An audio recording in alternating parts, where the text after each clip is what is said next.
Hola a todos, queridos audiolectores y queridas audiolectoras. Bienvenidos a una nueva sesión de audiolecturas.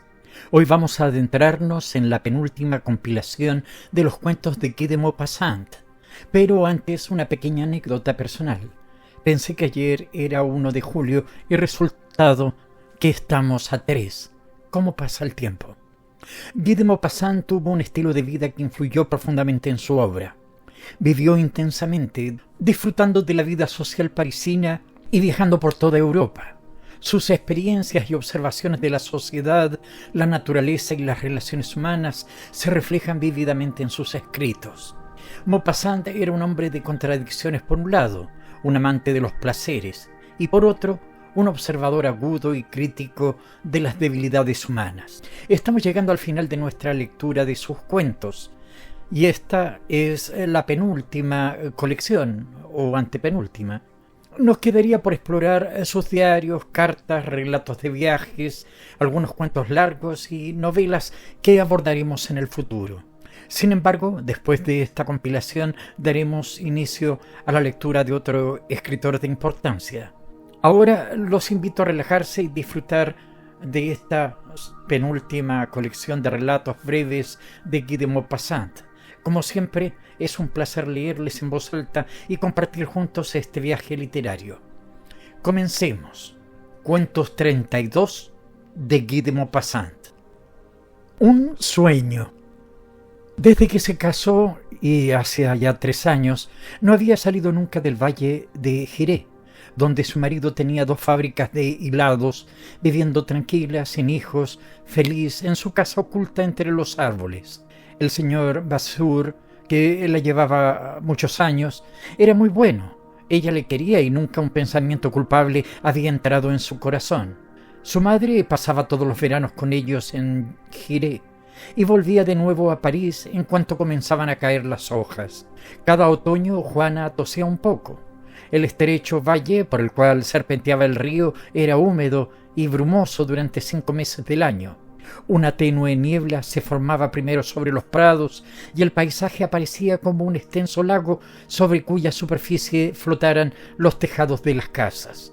Luego aquella blanca nube subía como una marea, envolviéndolo todo, convirtiendo el valle en un país de fantasmas, donde los hombres, a 10 pasos uno de otro, se cruzaban sin reconocerse. Los troncos de los árboles, entre jirones de niebla, se cubrían de musgo con tanta humedad.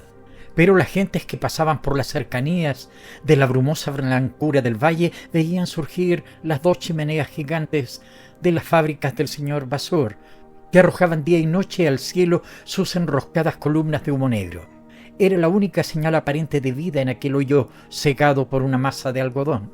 Al llegar el mes de octubre, el médico aconsejó a Juana que se fuera con su madre a París. El húmedo ambiente del valle no era lo más recomendable para sus pulmones. Y Juana se fue. Al principio solo pensaba en su hogar abandonado, en sus costumbres, en sus muebles que le inspiraban cariñosa ternura. Pero al fin se hizo a la vida nueva y se fue aficionando a diversiones mundanas, a banquetes, a teatros, a baile. Había conservado hasta entonces sus modales de soltera, algo de indeciso y de soñoliento, un andar vago, una sonrisa forzada, y de pronto apareció vivaracha y alegre, dispuesta siempre a divertirse. Los hombres la pretendieron. Ella se distrajo con sus palabras, jugó con sus galanterías, muy segura de sí, un tanto desilusionada en asuntos de amor, por lo que de tales cosas la hizo conocer el matrimonio. La sola idea de entregarse las groseras caricias de aquellos personajes barbudos le producían risa y repugnancia a un tiempo. Se preguntaba con estupor cómo algunas mujeres podían consentir ciertos contactos íntimos con amantes después de verse obligadas a tolerarlos con el esposo. Juana hubiera estimado más al señor Vasseur si viviesen como 2 amigos, limitándose a los castos besos que son las caricias de las almas, pero se divertía mucho con las atenciones obsequiosas y con los deseos revelados por los ojos de sus pretendientes y jamás por ellas sentidos, con los ataques directos, las declaraciones hechas al oído por sus acompañantes mientras pasaban del comedor al salón y las palabras dichas tan levemente que se hacía indispensable adivinarlas.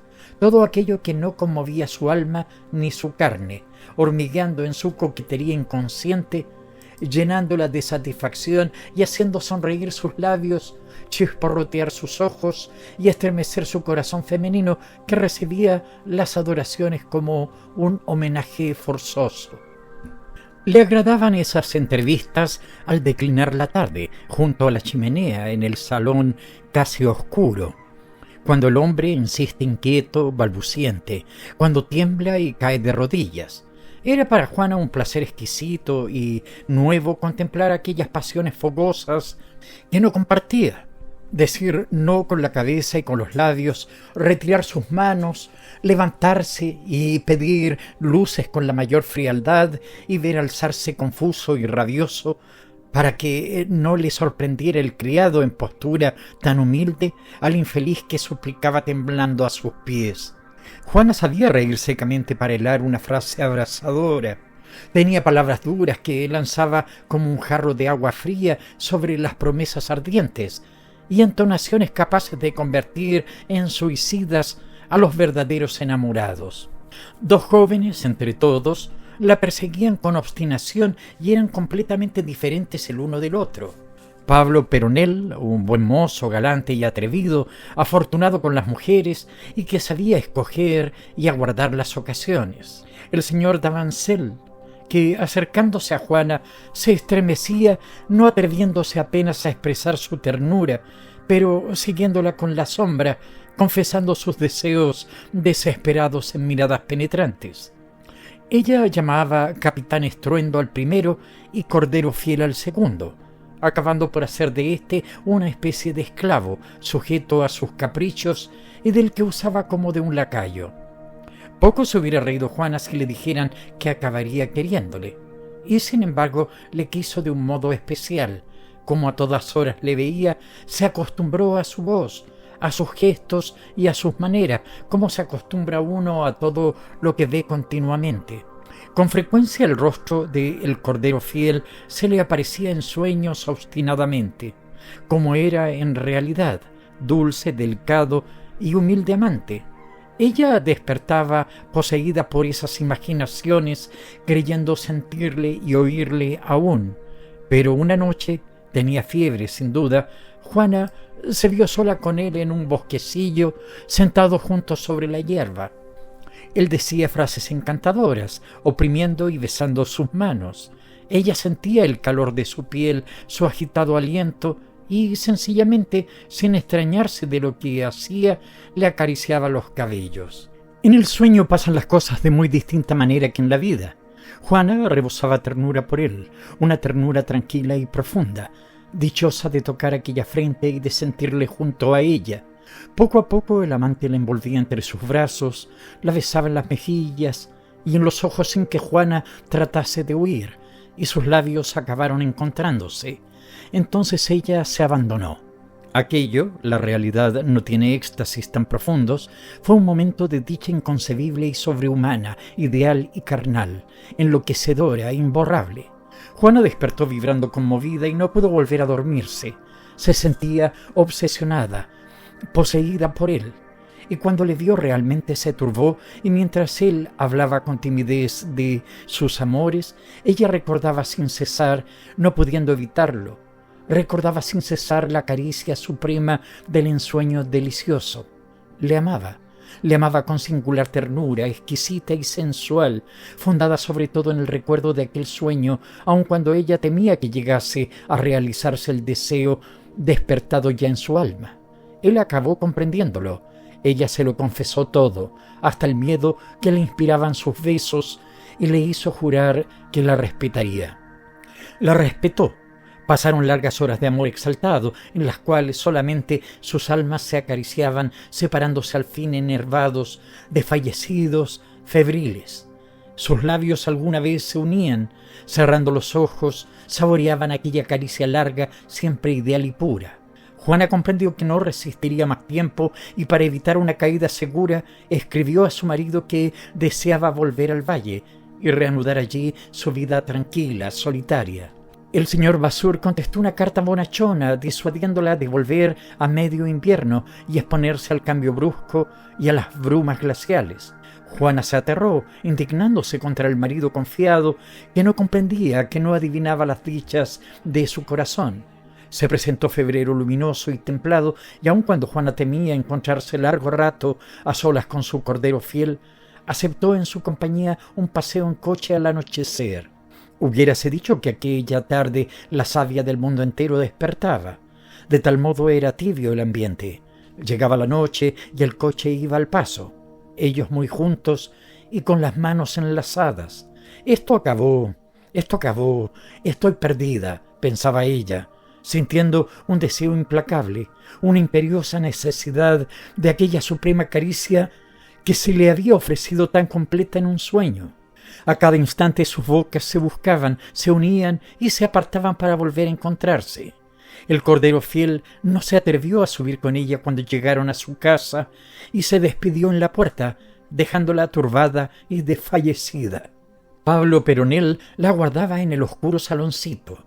Al darle la mano sintió que ardía y se puso a decirle a media voz frases galantes, meciendo su alma femenina con el encanto de palabras amorosas. Ella le oía en silencio, creyendo aún oír al otro, creyendo sentirle contra ella en una especie de alucinación. La imagen del amante la obsesionaba. No comprendía que hubiese otro hombre para ella en el mundo, y cuando sonaron en sus oídos las palabras te amo, era su amante quien las pronunciaba, era su amante quien iba besando sus dedos, era su amante quien la oprimía contra su pecho como poco antes en el coche. Su amante quien buscaba en sus labios caricias victoriosas, quien la enlazaba y a quien se abandonó con toda la vehemencia de su alma, con todo el ardor exasperado de su carne. Al darse cuenta de aquella realidad que parecía un sueño, Juana lanzó un grito espantoso. El capitán Estruendo, de rodillas junto a ella, le daba las gracias apasionadamente por su complacencia, besando sus cabellos desprendidos. Juana gritó: «Váyase usted, váyase usted, váyase usted». Y como él, no comprendiendo lo que ocurría, trató de abrazarla, ella, evitándole, rugió: «Canalla, le odio a usted, me ha robado, váyase de aquí». Él se levantó sin más explicaciones y, cogiendo el sombrero, se fue. Al día siguiente Juana volvió al valle. Su esposo, sorprendido, la reprendió por aquella solución que podía ser perjudicial para su salud. «No me acostumbro a vivir lejos de ti», arguyó Juana. El marido la encontró cambiada, más triste que antes, y al preguntarle «¿Qué tienes? ¿Qué te hace infeliz? ¿Qué deseas?», ella contestó: «Nada. Solamente los sueños son agradables en la vida». En verano, Cordero Fiel fue a visitarla. Juana le recibió sin turbación y sin pena, comprendiendo de pronto que sólo le había querido en un sueño, del cual Pablo Peronel la despertó brutalmente. Pero el joven, que no dejaba de adorarla, pensó, yéndose de allí: «Las mujeres son criaturas bien extrañas y de complicaciones inexplicables». Un viejo. Todos los periódicos habían insertado este anuncio: «La nueva estación balneario de Rondelis ofrece ventajas deseables para una estancia prolongada e incluso para una permanencia definitiva. Sus aguas ferruginosas, reconocidas como las primeras del mundo contra todas las afecciones de la sangre, parecen poseer además cualidades particulares propias para prolongar la vida humana. Este resultado singular es tal vez debido en parte a la situación excepcional del pequeño pueblo, edificado en plena montaña en el medio de un bosque de abetos. Pero desde siempre han existido casos de longevidad extraordinarios. Y el público asistía en masa. Una mañana el médico de las aguas fue requerido por un nuevo viajero, el señor Daron, llegado hace unos días y que había alquilado una casa encantadora en el límite del bosque. Era un anciano de 86 años, todavía joven, enjuto, bien parecido, activo, y que tenía una preocupación infinita por disimular su edad.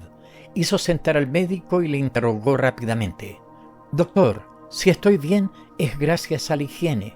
Sin ser demasiado viejo, tengo ya una cierta edad, pero evito todas las enfermedades, todas las indisposiciones, todos los más ligeros malestares gracias a la higiene. Se dice que el clima de este país es muy bueno para la salud. Estoy dispuesto a creerlo, pero antes de establecerme aquí quiero pruebas. Le rogaría pues que viniese a visitarme una vez por semana para darme exactamente los siguientes informes. Primero deseo la lista completa, muy completa, de todos los habitantes de la ciudad y de los alrededores que han pasado de los 80 años. Necesito también algunos detalles físicos y psicológicos de ellos. Quiero conocer su profesión, su forma de vida, sus costumbres. Cada vez que una de estas personas muera, usted deberá avisarme e indicarme la causa precisa de su muerte, así como las circunstancias. A continuación, añadió graciosamente: «Espero, doctor, que llegaremos a ser buenos amigos», y tendió su pequeña mano arrugada que el médico apretó, prometiéndole su servicial cooperación. El señor Darón siempre había temido a la muerte de una forma extraña. Se había privado de casi todos los placeres porque eran peligrosos, y cuando alguien se extrañaba de que no bebiera vino, ese vino que da sueño y alegría, él respondía con un tono que detonaba miedo. «Amo mi vida», y pronunciaba ese «mi» como si esta vida, su vida, tuviera un valor ignorado. Ponía en ese «mi» una diferencia tal entre su vida y la de los otros que no había nada que añadir. Por lo demás, poseía una forma muy particular de acentuar los pronombres posesivos que designaban todas las partes de su persona, o incluso las cosas que le pertenecían. Cuando decía «mis ojos», «mis piernas», «mis brazos», «mis manos», se notaba perfectamente que no había lugar a dudas, que esos órganos no eran en absoluto los de todo el mundo. Pero donde aparecía sobre todo esta distinción era cuando hablaba de su médico, «mi doctor». Se diría que este doctor era exclusivo de él, nada más que de él, hecho para él solo, para ocuparse de sus enfermedades y de nada más, y superior a todos los médicos del universo, a todos sin excepción. Jamás había considerado a los otros hombres más que como una especie de peleles creados para amueblar la naturaleza. Los diferenciaba en dos clases: los que saludaba, porque una casualidad lo había puesto en contacto con ellos, y los que no saludaba. Por otro lado, estas dos categorías de individuos le resultaban igualmente indiferentes. Pero a partir del día en que el médico de Rondelis le trajo la lista de los 17 habitantes del pueblo que pasaban de los 80 años, sintió despertar en su corazón un interés nuevo, un interés desconocido hacia estos ancianos que había visto caer uno tras otro. No los quiso conocer, pero se hizo una idea muy clara de sus personas, y no hablaba más que de ellos con el médico que cenaba con él cada día. Le preguntaba: «¿Y bien, doctor? ¿Cómo va hoy Joseph Poincot?» Lo habíamos dejado un poco convaleciente la semana pasada. Y cuando el médico había hecho el boletín de salud de la enfermedad, el señor Darón proponía modificaciones al régimen, pruebas, formas de tratamientos que podría rápidamente aplicarse a él mismo si tenían éxito sobre los demás. Eran estos 17 ancianos un campo de experimentación del que él extraía conocimientos. Una tarde el doctor, entrando, anunció: «Rosalía Tournelle murió». El señor Darón se estremeció y rápidamente preguntó: «¿De qué?» «De una angina». El viejecito emitió un «ah» de alivio. Continuó: «Estaba demasiado gorda, demasiado fuerte. Debía de comer mucho esta mujer. Cuando tenga su edad me vigilaré más». Él era 2 años más viejo, pero no confesaba más que 70 años. Algunos meses después fue el turno de Henry Brissot. El señor Darón se emocionó mucho. En este caso se trataba de un hombre delgado, justo de su edad, con una diferencia de 3 meses. Él no era capaz de preguntar, esperando que el médico hablara, y se quedó inquieto. «Ah, ¿se murió así de repente? Estaba muy bien la semana pasada. ¿Habrá cometido alguna imprudencia?» «No, doctor». El doctor, que se estaba divirtiendo, respondió: «No creo. Sus hijos me han dicho que siempre había sido muy sensato». Entonces, no conteniéndose más, lleno de angustia, el señor Darón preguntó: Pero, entonces, ¿de qué se ha muerto? De una pleuresía. Esto supuso una alegría, una auténtica alegría. El viejecito golpeó sus secas manos una contra la otra. Pues claro, bien que le dije a usted que él había cometido alguna imprudencia. No se coge una pleuresía sin motivo alguno. Habrá querido tomar el aire después de cenar, y el frío le habrá afectado al pecho. ¿Una pleuresía? Eso es un accidente, eso no es una enfermedad. Solo los locos mueren de pleuresía. Y cenó alegremente hablando de los que quedaban. Ahora ya no son más que 15, pero son fuertes, ¿no? Toda la vida es así, los más débiles caen primero.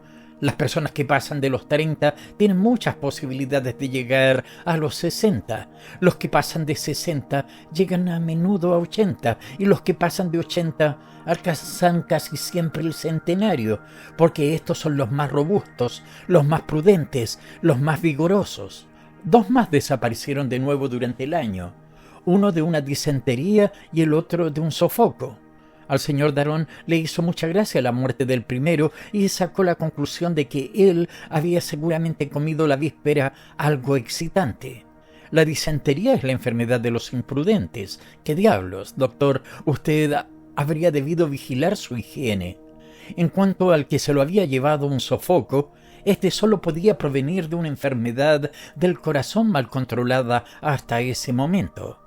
Pero una noche el médico anunció el óbito de Paul Timonet, una especie de momia del que se esperaba ser una especie de centenario, propaganda para el balneario.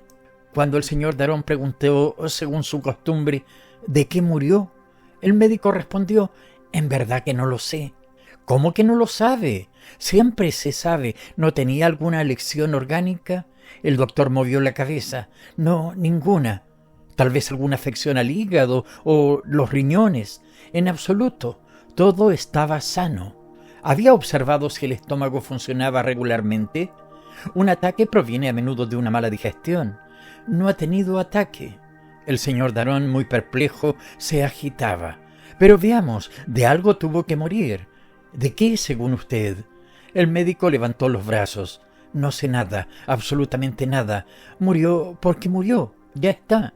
El señor Darón entonces, con voz emocionada, preguntó: «¿Qué edad tenía justamente?». «Ya no me acuerdo». «89 años». Y el viejecito, con aspecto incrédulo y seguro, gritó: «¿89 años? Entonces no es la vejez». Una aventura parisiense.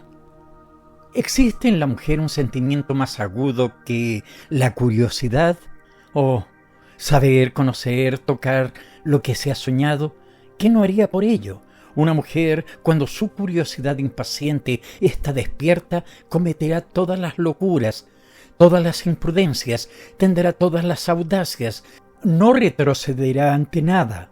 Hablo de las mujeres realmente mujeres, dotadas de ese espíritu de triple fondo que parece en la superficie razonable y frío, pero cuyos compartimentos secretos están los 3 llenos: uno de inquietud femenina siempre agitada, otro de astucia coloreada de buena fe, de esa astucia de beato, sofisticada y temible, el último, por fin, de sinvergüencería encantadora, de trapezería exquisita, de deliciosa perfidia, de todas esas perversas cualidades que empujan al suicidio a los amantes imbécilmente crédulos, pero que arroban a los otros. Aquella cuya aventura quiero contar era una provinciana, vulgarmente honesta hasta entonces.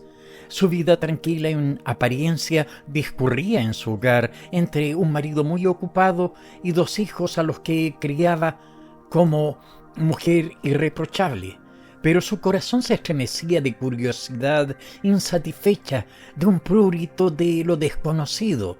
Pensaba en París sin cesar y leía ávidamente los periódicos mundanos. La descripción de las fiestas, de los vestidos, de los placeres, hacía hervir sus deseos, pero sobre todo la turbaba misteriosamente los ecos llenos de sobreentendidos, los velos levantados a medias en frases hábiles y que dejan entrever horizontes de disfrutes culpables y asoladores. Desde allá lejos veía París en una apoteosis de lujo magnífico y corrompido, y durante las largas noches de ensueño, acunada por los ronquidos regulares de su marido que dormía a su lado de espaldas, con un pañuelo en torno al cráneo, pensaba en los hombres conocidos cuyos nombres aparecen en la primera página de los periódicos como grandes estrellas en un cielo sombrío, y se figuraba su vida enloquecedora entre un continuo desenfreno, orgías antiguas tremendamente voluptuosas y refinamientos de sensualidad tan complicados que ni siquiera podía figurárselos. Los bulevares le parecían una especie de abismo de las pasiones humanas, y todas sus casas encerraban con seguridad prodigiosos misterios de amor. Se sentía envejecer mientras tanto. Envejecía sin haber conocido nada de la vida, salvo esas ocupaciones regulares, odiosamente monótonas y triviales, que constituyen, dicen, la felicidad del hogar. Era aún bonita, conservaba en aquella existencia tranquila como una fruta de invierno en un armario cerrado, pero estaba roída, asolada, trastornada por ardores secretos. Se preguntaba si moriría sin haber conocido todas esas embriagueces pecaminosas, sin haberse arrojado una sola vez por entero, a esa oleada de voluptuosidades parisienses. Con larga perseverancia preparó un viaje a París, inventó un pretexto, se hizo invitar por unos parientes y, como su marido no podía acompañarla, partió sola. En cuanto llegó, supo imaginar razones que le permitirían, en caso necesario, ausentarse 2 días o mejor 2 noches, si era preciso, pues había encontrado, decía, unos amigos que vivían en la campiña suburbana. Y buscó. Recorrió los bulevares sin ver nada, salvo el vicio errante y enumerado. Sondeó con la vista los grandes cafés. Leyó atentamente los anuncios por palabras de Le Figaro, que se le presentaba cada mañana como un toque de rebato, una llamada al amor. Y nunca nada lo ponía sobre la pista de aquellas grandes orgías de artistas y de actrices. Nada le revelaba los templos de aquellos excesos que se imaginaba cerrados por una palabra mágica como la cueva de las 1001 noches y esas catacumbas de Roma donde se celebraban secretamente los misterios de una religión perseguida. Sus parientes, pequeños burgueses, no podían presentarle a ninguno de esos hombres conocidos cuyos nombres zumbaban en su cabeza, y desesperada pensaba ya en volverse, cuando el azar vino en su ayuda. Un día, bajando por la calle de la Chaussée d'Antin, se detuvo a contemplar una tienda repleta de esos objetos japoneses tan coloreados que constituyen una especie de gozo para la vista. Examinaba los graciosos marfiles grotescos, los grandes jarrones de esmaltes llameantes, los bronces raros, cuando oyó en el interior de la tienda al dueño, que, con muchas reverencias, mostraba a un hombrecito grueso de cráneo calvo y barba gris, un enorme monigote ventrudo, pieza única según decía, y a cada frase del comerciante el nombre del coleccionista, un nombre célebre, resonaba como un toque de clarín. Los otros clientes, jóvenes señoras, elegantes caballeros, contemplaban con una ojeada furtiva y rápida, una ojeada como es debido y manifiestamente respetuosos, al renombrado escritor, que por su parte miraba apasionadamente el monigote de porcelana. Eran tan feos uno como otros, feos como 2 hermanos salidos del mismo seno. El comerciante decía: «A usted, don Jean Varin, se lo dejaría en 1000 francos. Es exactamente lo que me cuesta. Para todo el mundo sería 1500 francos, pero aprecio a mi clientela de artistas y le hago precios especiales. Todos vienen por aquí, don Jean Varin. Ayer el señor Busnach me compró una gran copa antigua. El otro día vendí 2 candelabros como estos. Son bonitos, ¿verdad? A don Alejandro Dumas. Mire, esa pieza que usted tiene, señor Varin, estaría ya vendida si la hubiera visto el señor Solá». El escritor vacilaba, muy perplejo, tentado por el objeto, pero calculando la suma, y no se ocupaba más de las miradas que si hubiera estado solo en un desierto. Ella había entrado temblando, con la vista clavada descaradamente sobre él, y ni siquiera se preguntaba si era guapo, elegante o joven. Era Jean Varin en persona. Jean Varin. Tras un largo combate, una dolorosa vacilación, él dejó el jarrón sobre una mesa. «No, es demasiado caro», dijo. El comerciante redobló su elocuencia.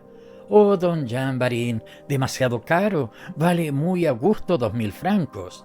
El hombre de letras replicó tristemente, sin dejar de mirar la figurilla de ojos de esmalte: «No digo que no, pero es demasiado caro para mí». Entonces ella, asaltada por una enloquecida audacia, se adelantó. «Para mí», dijo, «¿cuánto vale este hombrecillo?». El comerciante, sorprendido, replicó: 1500 francos, señora. «Me lo quedo». El escritor, que hasta entonces ni se había fijado en ella, se volvió bruscamente y la miró de pies a cabeza como un buen observador, con los ojos un poco cerrados. Después, como un experto, la examinó en detalle. Estaba encantadora, animada, iluminada de pronto por aquella llama que hasta entonces dormía en ella. Y además, una mujer que compra una chuchería por 1500 francos no es una cualquiera. Ella tuvo entonces un movimiento de arrobadora delicadeza y, volviéndose hacia él con voz temblorosa: «Perdón, caballero, quizá me mostré un poco viva. ¿Acaso usted no había dicho su última palabra?». Él se inclinó. La había dicho señora. Pero ella, muy emocionada: «En fin, caballero, hoy o más adelante, si decide cambiar de opinión, este objeto es suyo. Yo lo compré solo porque le había gustado». Él sonrió visiblemente halagado. «¿Cómo? ¿Me conoce usted?», dijo. Entonces ella le habló de su admiración, le citó sus obras, fue elocuente. Para conversar, él se había acodado en un mueble y, clavando en ella sus ojos agudos, intentaba descifrarla. A veces el comerciante, encantado de poseer aquel reclamo viviente, cuando entraban clientes nuevos, gritaba desde el otro extremo de la tienda: «Oiga, mire esto, don Jean Varin, ¿verdad que es bonito?». Entonces todas las cabezas se alzaban y ella se estremecía de placer al ser vista así, en íntima conversación con un ilustre. Por fin, embriagada, tuvo una audacia suprema, como los generales que van a emprender el asalto. «Caballero», dijo, «hágame un favor, un grandísimo favor. Permítame que le ofrezca este monigote en recuerdo de una mujer que lo admira apasionadamente y a quien usted ha visto 10 minutos». Él se negó. Ella insistía. Se resistió, divertido, riéndose de buena gana. Ella, obstinada, le dijo: «Bueno, voy a llevárselo a su casa ahora mismo. ¿Dónde vive usted?».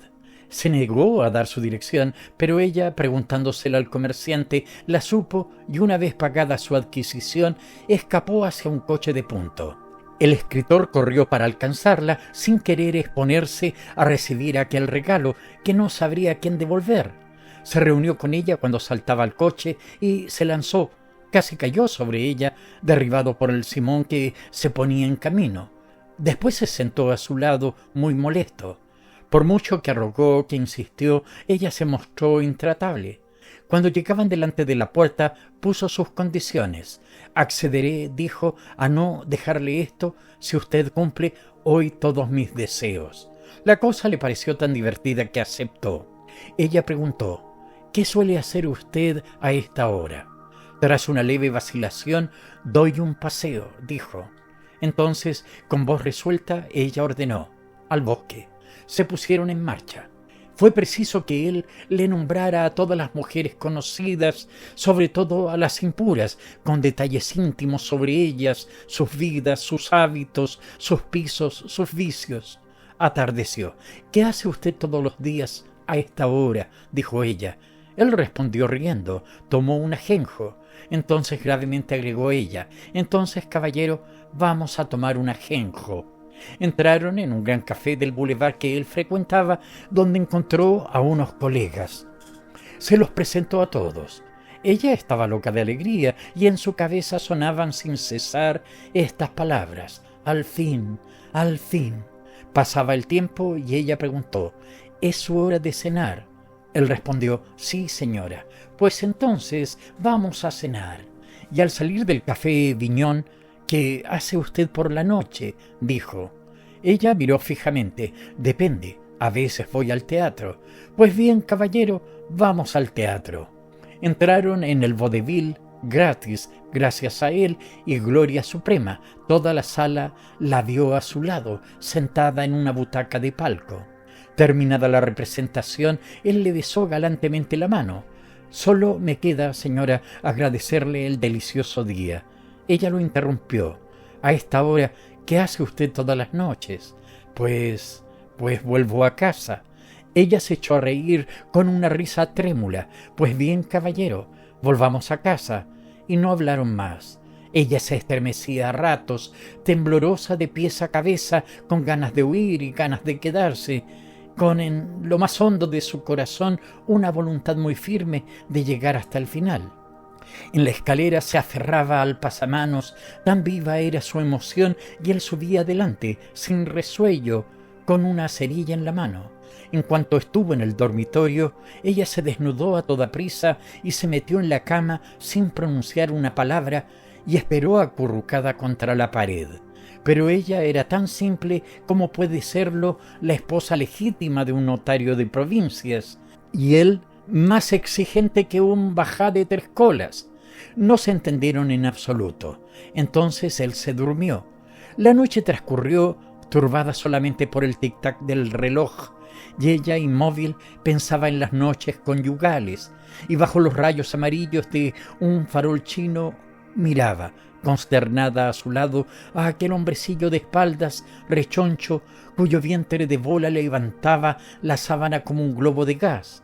Roncaba con un ruido de tubo de órgano, con resoplidos prolongados, con cómicos estrangulamientos. Sus 20 cabellos aprovechaban aquel reposo para levantarse extrañamente, cansados de su prolongada fijeza sobre aquel cráneo desnudo, cuyos estragos debían velar, y un hilillo de saliva corría por una comisura de su boca entreabierta. La aurora deslizó por fin un poco de luz entre las cortinas corridas. Ella se levantó, se vistió sin hacer ruido y ya había abierto a medias la puerta cuando hizo rechinar la cerradura y él se despertó restregándose los ojos. Se quedó unos segundos sin recobrar enteramente los sentidos y después, cuando recordó su aventura, preguntó: ¿Qué? ¿Se marcha usted? Ella permanecía en pie, confusa. Balbuceó: Pues sí, ya es de día. Él se incorporó. Veamos, dijo, tengo a mi vez algo que preguntarle. Ella no respondía y él prosiguió: Me tiene usted muy extrañado desde ayer.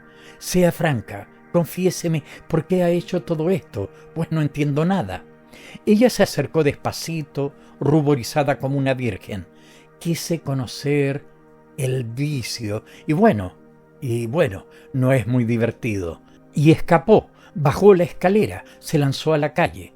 El ejército de los barrenderos barría. Barrían las aceras, los adoquines, empujando toda la basura al arroyo. Con un movimiento regular, el mismo movimiento de los segadores en un prado, empujaban el barro en semicírculo ante sí y calle tras calle. Ella los encontraba como juguetes de cuerda, movidos automáticamente por el mismo resorte, y le parecía que también en ella acababan de barrer algo, de empujar al arroyo, a la cloaca, sus ensueños sobreexcitados. Regresó a casa sin resuello, helada, guardando solo en la cabeza la sensación de aquel movimiento de las escobas que limpiaban París por la mañana, y en cuanto estuvo en su habitación, sollozó. Una carta. En nuestro oficio recibimos a menudo cartas y no hay cronista que no haya comunicado al público alguna epístola de estos lectores desconocidos. Voy a reproducir un ejemplo. Oh, estas cartas son de muchos tipos. Unas nos halagan, otros nos lapidan. Tan pronto somos el único gran hombre, el único inteligente, el único genio y el único artista de la prensa contemporánea, como no somos más que un vil hombre, un bribón innombrable, digno a lo menos de presidio. Es suficiente para merecer estos elogios o estas injurias, tener o no tener la opinión de un lector sobre la cuestión del divorcio o del impuesto proporcional. Ocurre a menudo que Sobre el mismo asunto recibimos al mismo tiempo las más afectuosas felicitaciones o las reprobaciones más virulentas, así que es muy difícil, a fin de cuentas, hacerse uno mismo una opinión. A veces estas cartas contienen 20 palabras y a veces 10 páginas. Sobra con leer 10 líneas para comprender el valor y conservarla o arrojarla al cesto, cementerio de papeles viejos. Por momentos también estas epístolas dan mucho que pensar. Así, transmitirla al público, me causa un problema de conciencia.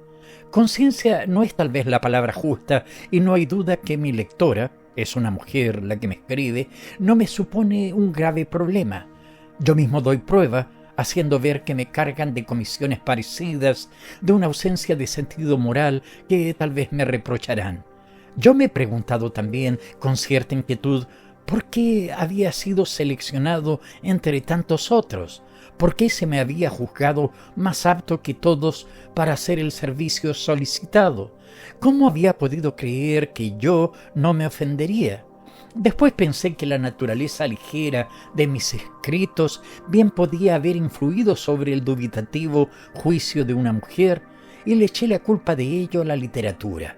Pero antes de transcribir aquí unos fragmentos, todos los fragmentos esenciales de la carta que me han dirigido, es necesario prevenir a mis lectores de que no me burlo de ellos, que esta carta la he recibido por correo, con sello en el sobre que llevaba mi nombre y que estaba firmada. Sí, firmada, muy legiblemente. No busco aquí divertir o abusar de los espíritus ingenuos. Yo hago de intérprete, poco escrupuloso, repito, de un deseo de mujer. Este es el documento. Señor, dudé durante mucho tiempo antes de escribirle. No me arriesgaba a confiar enteramente en usted. Sin embargo, creo que usted es bueno, generoso, pero lo que tengo que decirle es tan extraño. En fin, acabo de echar por tierra mi último temor y debía haber sido así. Ante el infortunio siempre creciente, ante la negra miseria, no debe haber timidez. La desgracia, como el peligro, dan entereza a los menos valientes. Ante todo, no vaya a creer, hojeando esta carta, que estoy un poco loca o simplemente exaltada. Tengo mis buenas razones, se lo aseguro. En cuanto a mi carácter, en absoluto es novelesco, sino por el contrario serio y muy prosaico, si me permite decirlo. Para superar la pena no veo más que un modo. Ese modo yo lo intento. No es muy natural y sensato. He aquí primeramente de qué se trata. A pesar de mi pobreza, soy honesta y pertenezco a una honrada familia. Todavía soy joven, acabo de cumplir 22 años, y bien, señor, le confesaré francamente, desearía casarme y lo más pronto posible.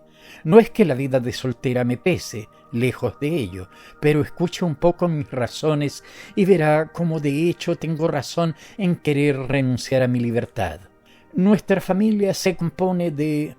A continuación, unos detalles muy tristes sobre su vida íntima. El mismo rigor de esos detalles me impide transcribirlos, ya que si cayeran bajo los ojos de los padres de mi interlocutora, esto sería suficiente tal vez para que ellos la reconocieran. Todo lo que ella dice es, por otra parte, muy lamentable y muy creíble. Continúo contando. Si yo estuviera sola, no me quejaría, encontraría siempre cómo ganarme la vida. Necesito muy poco, para mí personalmente, pero no estoy sola, debo de cuidar a mi familia. El año pasado conocí a una joven, una huérfana sin ninguna fortuna, que llegó a casarse con un viejo millonario. No apruebo la conducta de esta joven.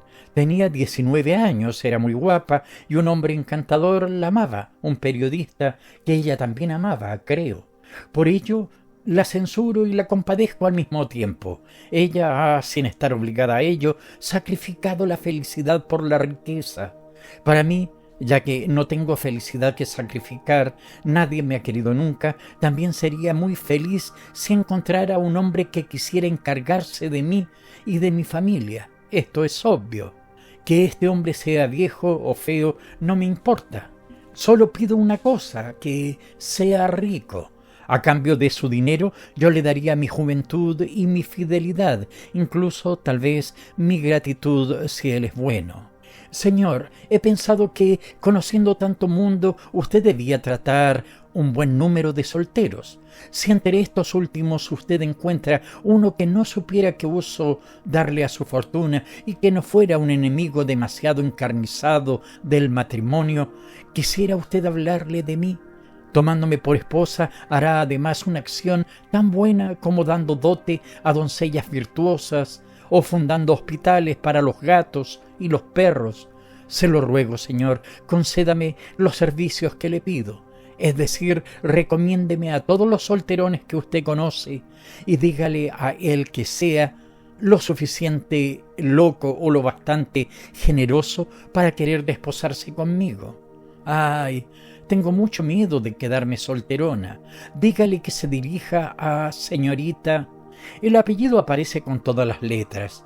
Después me ruega que no sea indiscreto para que sus padres ignoren siempre su decisión. Ya está. Ninguna fotografía acompañaba esta carta. Estaba escrita con papel corriente común. La letra era muy fina, muy clara, muy derecha, admirablemente formada, una letra de institutriz y de mujer decidida. Después de haber recibido esta singular proposición, como se dice entre gente de negocios, pensé en un primer momento: verdaderamente, para hacer una broma, es bastante divertida. Hay bastantes posibilidades, en efecto, para que se trate de una simple broma. Pero ¿de quién? ¿De un amigo, tal vez? ¿O de un enemigo que no se enfadaría por saber la cifra de la comisión que yo cuento deducir de la fortuna del novio, a menos que me gustara reclamar este derecho de porcentaje sobre el capital de la joven? Pensaron que respondería pronto, y es siempre bueno tener en el bolsillo documentos de esta naturaleza.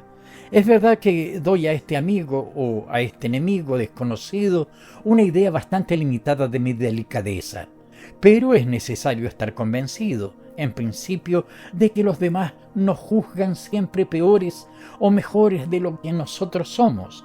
Este me juzga peor, eso es todo. Sin embargo, sería necesario que también me considerara muy tonto. Ante esta reflexión me han aparecido dudas. Él creía pues que yo iba a caer ciegamente en una trampa tan burda. Esperaba tal vez que le pidiera una cita, pero entonces, ¿por qué no utilizar la vieja fórmula que siempre es la mejor? Señor, usted es el más grande escritor de este siglo.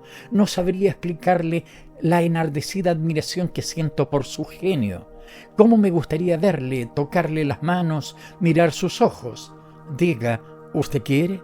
Tengo 20 años, soy hermosa. Responda a la lista de correos al despacho de la Madeleine, L.N. Por muy duro que uno sea, no se resiste a este tipo de cosas. Sin embargo, uno puede dudar delante de una fórmula nueva, tan extraña, tan equívoca como la empleada en este caso. Así que la carta misteriosa viene tal vez de una mujer. Pero ¿por qué dirigirla a mí? Yo no tengo agencia matrimonial, no conozco más solterones que otros, no pienso tampoco que tenga una reputación de acudir en ayuda de las vírgenes en desamparo. Entonces, tal vez mi interlocutora desconocida haya dado a la palabra casarme un sentido mucho más amplio que el que se le atribuye generalmente en la burguesía. Eso explicaría todo, en efecto. Pero Dios mío, este es un encargo muy poco digno. Los agentes de esta naturaleza tienen un nombre especial. Es realmente duro de creer que esta sea la opinión de los lectores sobre las cronistas que les interesan. Una soltera o una mujer joven se encuentra en una situación delicada, busca un marido o un amante, no sabe a quién dirigirse cuando de repente le asalta una idea. Ya sé, voy a escribir a mi cronista favorito. Él me lo encontrará, él debe de conocer a mucha gente. Y añade mentalmente, y ese tipo de gente tienen muy pocos escrúpulos. Esperen pues ustedes, queridos colegas, recibir cualquier día alguna carta de esta naturaleza.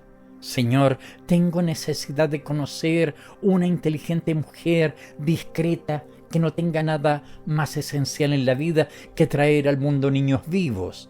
he pensado que con sus numerosas relaciones...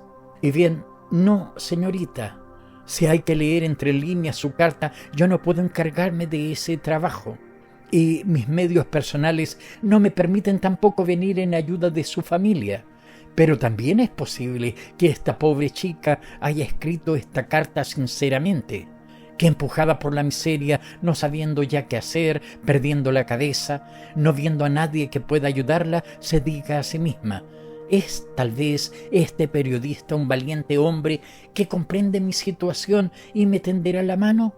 Las mujeres tienen almas tan complicadas, reflexiones tan inauditas, posibilidades tan inverosímiles, impulsos tan espontáneos.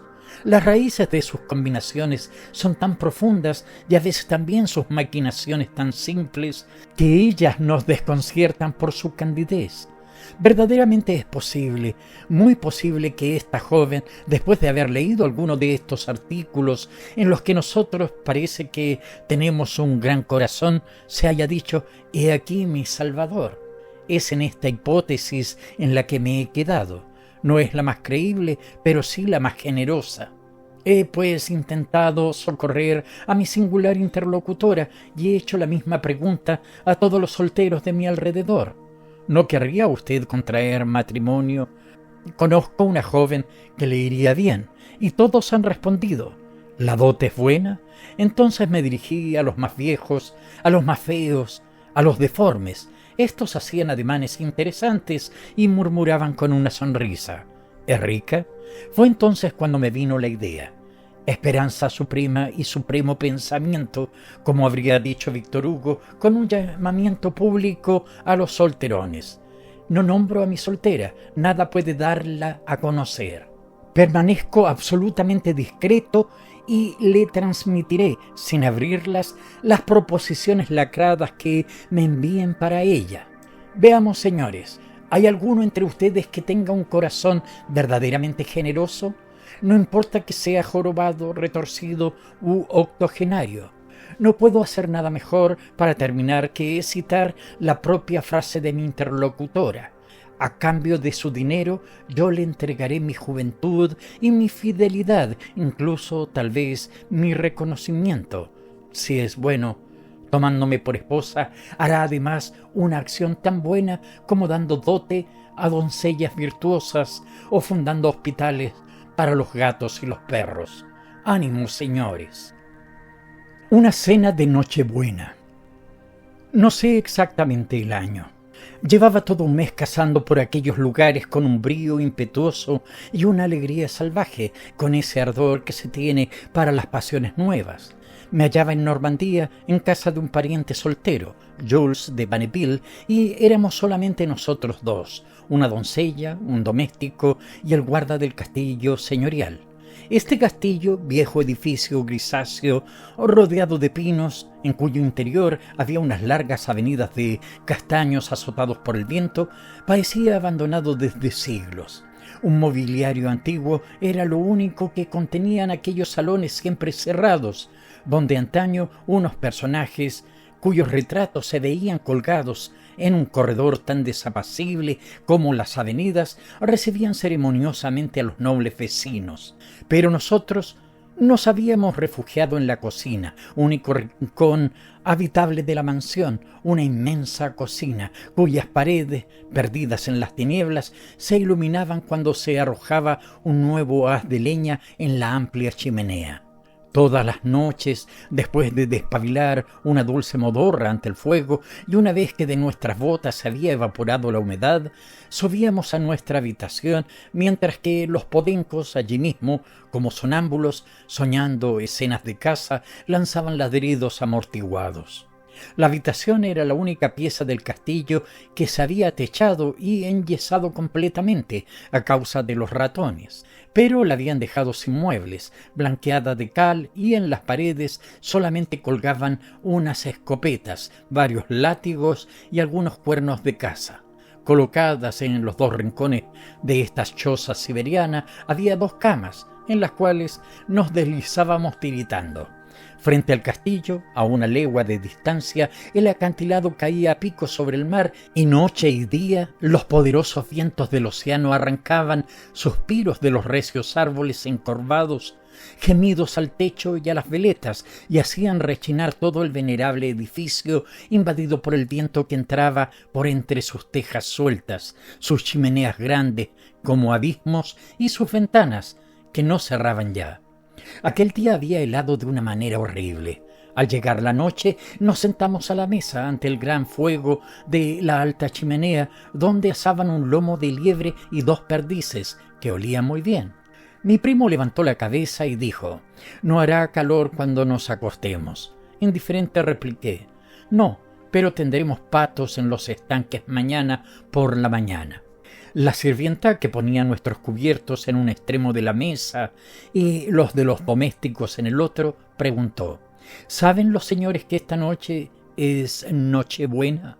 Seguramente no nos habíamos enterado, pues apenas mirábamos el calendario. Mi compañero contestó: «Entonces esta noche es la misa del gallo, y por eso las campanas han estado sonando todo el día». La sirvienta replicó: «Sí y no, señor. También han tocado porque ha muerto Furnel Padre». Furnel Padre, anciano pastor, era una celebridad del país.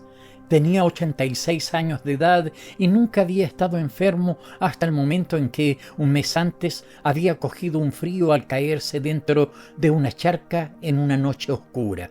Al día siguiente se había quedado en cama y desde entonces estaba agonizando. Mi primo se volvió hacia mí. «Si quieres», dijo, «iremos dentro de un rato a ver a esas pobres gentes». Quería hablar de la familia del viejo, de su nieto que tenía 58 años de edad y de su nieta política que era un año más joven. La generación intermedia no existía ya desde hacía mucho tiempo. Vivían en un miserable chamizo a la entrada de la aldea, a la derecha. Pero no sé por qué esta idea de la Nochebuena en medio de nuestra soledad nos dio ganas de charlar. A solas los dos nos contábamos antiguas historias de Nochebuena, aventuras de esta noche loca, los pasados lances amorosos y los despertares del día siguiente, acompañados de otra persona, con sus sorpresas imprevistas y el asombro de los descubrimientos. De esta manera nuestra cena duró mucho tiempo, fumando numerosas pipas y embriagados por esas alegrías de los solitarios, alegrías contagiosas que nacen de repente entre 2 amigos íntimos. Hablamos sin parar, rebuscando nuestros propios casos para comunicarnos esos recuerdos confidenciales del corazón que se escapan en las horas de efusión. La doncella, que se había ido un buen rato antes, volvió. «Voy a la misa, señor». «Ya, son las 11:15. ¿Y si fuésemos también a la iglesia?», me preguntó Jules. «Esta misa de Nochebuena es muy curiosa en el campo». Acepté y nos fuimos envueltos en nuestras pieles de casa. Un filo agudo pinchaba el rostro y hacía saltar las lágrimas en los ojos. El aire crudo entraba de golpe en los pulmones y secaba la garganta. El cielo profundo, limpio y duro, estaba tachonado de estrellas que parecían pálidas por la helada. Brillaban no como si fuesen unos astros de fuego, sino de cristal, como unas cristalizaciones brillantes. A lo lejos, sobre la tierra de acero, seca y retumbante, resonaban los chanclos de los campesinos y por todo el horizonte las campanitas de los pueblos tañían, lanzaban sus sones penetrantes, como friolentos también en la vasta noche helada. En el campo no dormía nada. Los gallos, engañados por esos ruidos, cantaban y cuando se pasaba por delante de los establos se sentía rebullir a los animales turbados por esos rumores de vida. Al aproximarse a la aldea, Jules se acordó de repente de los Furnel. «Aquí está su choza», dijo, «entremos». Aporreó largo tiempo en vano. Entonces una vecina que salía de casa para ir a la iglesia, al vernos dijo: «Están en misa, señores. Han ido a rezar por el padre». «Los veremos al salir», dijo mi primo. La luna, en su ocaso, perfilaba a ras del horizonte su forma de hoz en medio de una siembra infinita de granos de luz arrojados a puñados en el espacio. y por la campiña negra unas lucecitas temblorosas se encaminaban desde todas las partes hacia el puntiagudo campanario que repicaba sin descanso. Entre los patios de las granjas, salpicadas de árboles, en medio de las llanuras sombrías, esas lucecitas daban pequeños saltos a medio metro del suelo. Eran farolillos de cuerno que llevaban los campesinos para alumbrarse en la noche, caminando delante de sus mujeres, tocadas con un gorro blanco y envueltas en largos mantos negros, y seguidas de rapazuelos medio dormidos y cogidos de la mano. Por la puerta abierta de la iglesia se divisaba el coro iluminado. Una guirnalda de velas de sebo, de las más baratas, daba una vuelta completa alrededor de la nave de la iglesia, y en el suelo, en una capilla a la izquierda, un gran niño Jesús, sobre paja verdadera, en medio de ramas de abeto, enseñaba su desnudez sonrosada y amanerada. La misa había comenzado. Los hombres agachados y las mujeres de rodillas rezaban. Estas gentes sencillas, reanimadas por la noche fría, contemplaban muy conmovidas la imagen torpemente pintada y juntaban las manos tan cándidamente convencidas como intimidadas por el humilde esplendor de esta representación pueril. El aire helado hacía palpitar las llamas. Jules me dijo: «Salgamos, se está mejor fuera».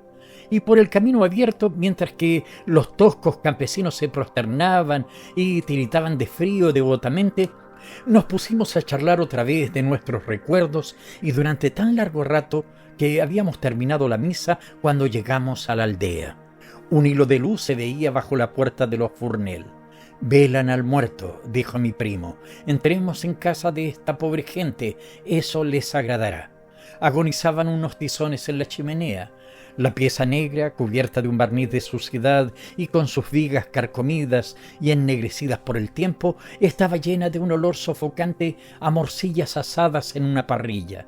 En el centro de la gran mesa, debajo de la cual el arcón del pan alzaba su tapa abombada como un vientre, una vela en una palmatoria de hierro retorcido desenroscaba hasta el techo el humo acre de su pabilo, y los dos Fournel, el marido y la esposa, cenaban a solas. Taciturnos, con un aire afligido y sus caras de campesinos embrutecidos, comían gravemente sin decir una palabra. En un solo plato, colocado entre los dos, un gran trozo de morcilla despedía un olor pestilente. De cuando en cuando arrancaban un pedazo con la punta del cuchillo, lo aplastaban en el pan que comían a bocados y después lo masticaban lentamente. Cuando el vaso del marido estaba vacío, la mujer, cogiendo la cántara de sidra, se lo llenaba. Al entrar nosotros, se levantaron, nos hicieron sentar, nos ofrecieron que hiciésemos como ellos, y ante nuestra negativa siguieron comiendo. Al cabo de unos minutos de silencio, mi primo preguntó: «¿Pero Antime, vuestro abuelo ha muerto?» «Sí, mi buen señor, ha muerto ya». Tomó el silencio. La mujer, por cortesía, despabiló la vela. Entonces, por decir algo, añadió: «Era muy viejo ya». Su nieta política de 57 años continuó: «Sí, su tiempo había terminado, ya nada tenía que hacer aquí». De repente me entraron ganas de ver el cadáver de ese centenario y les rogué que me lo enseñasen.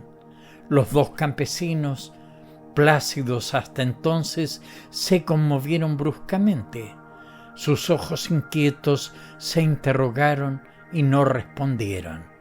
Mi primo, viendo su turbación, insistió. Entonces el hombre, con aire desconfiado y cazurro, preguntó: «¿Y de qué les servirá eso?» «De nada», dijo Jules, «pero eso se hace siempre. ¿Por qué no queréis enseñarlo?» El campesino se encogió de hombros. «Oh, yo sí quiero, solo que a estas horas es penoso.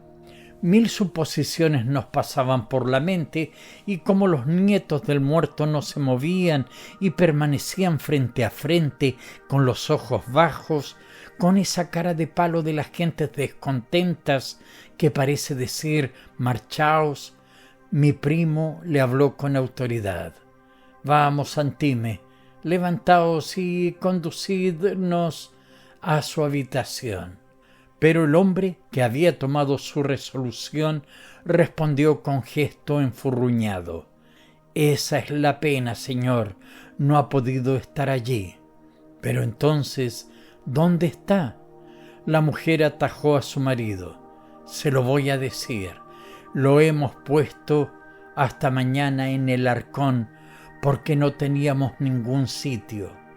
Y retirando el plato de morcilla, levantó la tapa de su mesa, se inclinó con la vela para iluminar el interior del gran cofre abierto, en cuyo fondo distinguimos una cosa gris, una especie de paquete largo del que salía por una punta una cabeza descarnada, con unos cabellos blancos desgreñados, y por la otra 2 pies desnudos. Era el viejo muy enjuto, con los ojos cerrados, enrollado en una manta de pastor, durmiendo allí su último sueño en medio de unos mendrugos de pan casi tan viejos como él. Y habían cenado allí, encima del muerto. Jules, indignado y temblando de cólera, gritó: ¿por qué no lo habéis dejado en su cama? Palurdos. Entonces la mujer se puso a lloriquear y enseguida: se lo voy a decir, mi buen señor, no tenemos más que una cama en la casa. Antes nos acostábamos con él, puesto que solo éramos 3. Desde que cayó enfermo nos acostamos en el suelo, y es muy duro, mi buen señor, en este tiempo. Pues bien, cuando murió, enseguida nos hemos dicho: puesto que no sufre ya, ¿de qué le sirve dejarlo en la cama? Podemos muy bien ponerlo en el arcón hasta mañana, pues no podíamos dormir con el muerto, mis buenos señores. Mi primo, exasperado, salió bruscamente dando un portazo, y yo le seguí riendo nerviosamente entre lágrimas.